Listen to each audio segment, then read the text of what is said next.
Foyer épanoui. Mieux vivre sa vie de couple. Foyer épanoui. Décryptage des préjugés au sujet de la vie de couple à la lumière de la parole et pensées motivantes pour une vie de couple apaisée et épanouissante. Foyer épanoui. Foyer épanoui. Mieux vivre sa vie de couple. Bonjour fidèles auditeurs de la capsule Foyers épanouis. Moi c'est Fopé et je suis heureux d'être encore en votre belle compagnie.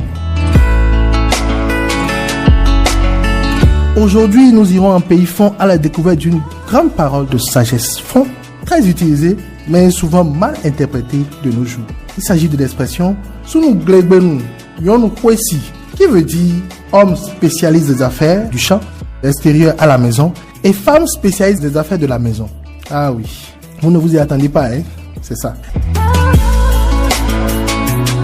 Alors, pour parler de nos deux spécialistes, je commencerai par dire que Sunu Glegbenu, homme spécialiste des affaires du champ, fait tout de suite penser à un homme fort, doté de vigueur, de force physique, robuste, solide, bref, un homme capable, en quelque sorte. Par contre, Yon Kwesi, oui, femme spécialiste des affaires de la maison, fait penser à une femme gardienne de la maison, gestionnaire du foyer, mais aussi fragile et à protéger du monde par les quatre murs de sa concession. Alors, tout ça c'est lourd de sens quant à la perception du rôle de chaque conjoint en milieu fond. Mais avec Fopé, on va essayer de creuser pour voir clair. Alors, pourquoi une telle illustration? C'est tout simple, hein? La société africaine et surtout fond, étant très hiérarchisée, nous amène à marquer l'importance de ces deux rôles.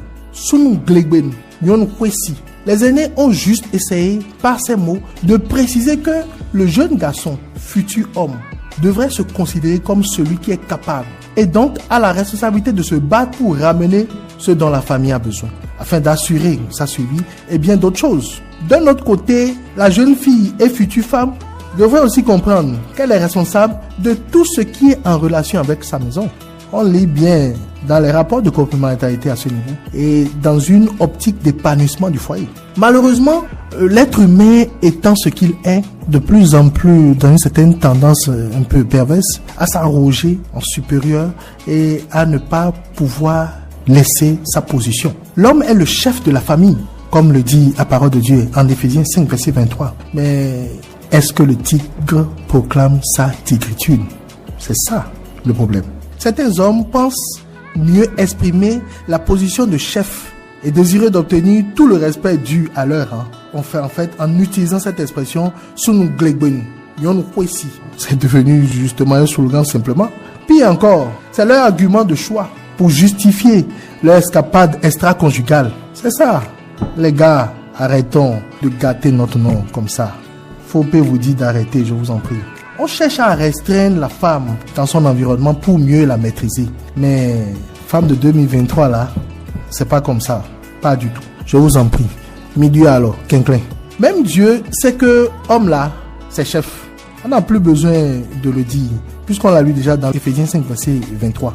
La pensée de Dieu dans Genèse 3,16 qui dit que l'homme domine sur la femme, c'est pas affaire de brimade ou de djanjoula. Mais malheureusement, c'est ce qui crée en l'homme ce sentiment de supériorité, cette fierté mal placée. D'autres vont dire que j'ai tort, non? Certainement. Oui, ils vont me dire que pourquoi j'exagère comme ça, que je n'ai rien compris. Non.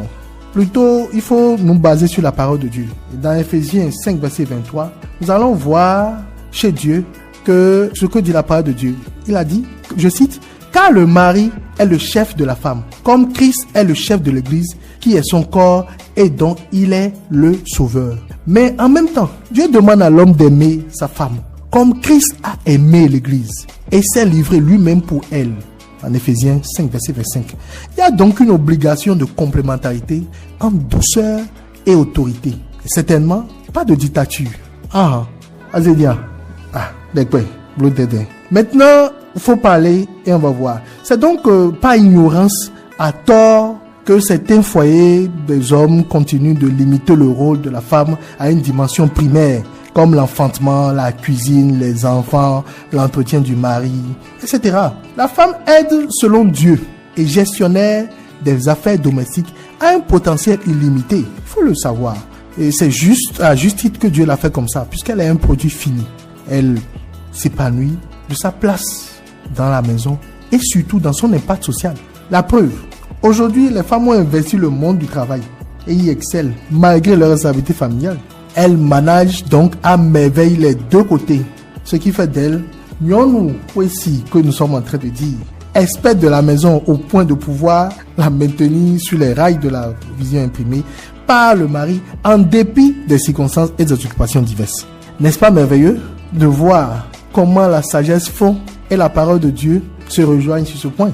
Alors, au regard de ce qui a été dit par l'expression fond et de ce que Dieu pense sur le sujet, nous pouvons conclure aujourd'hui que le vrai couple établi selon les prescriptions divines est un couple de vision, aimant la parole de Dieu et basé sur le Saint-Esprit, comme l'a dit Ecclésiaste 4, verset 12. La corde à 3 fils ne se rompt pas facilement.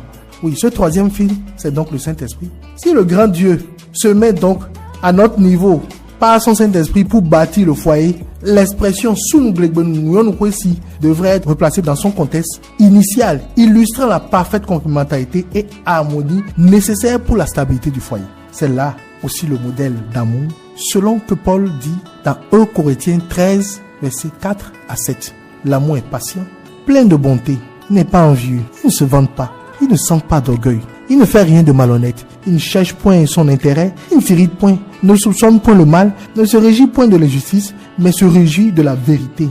Il excuse tout, croit tout, espère tout, supporte tout et ne périt jamais.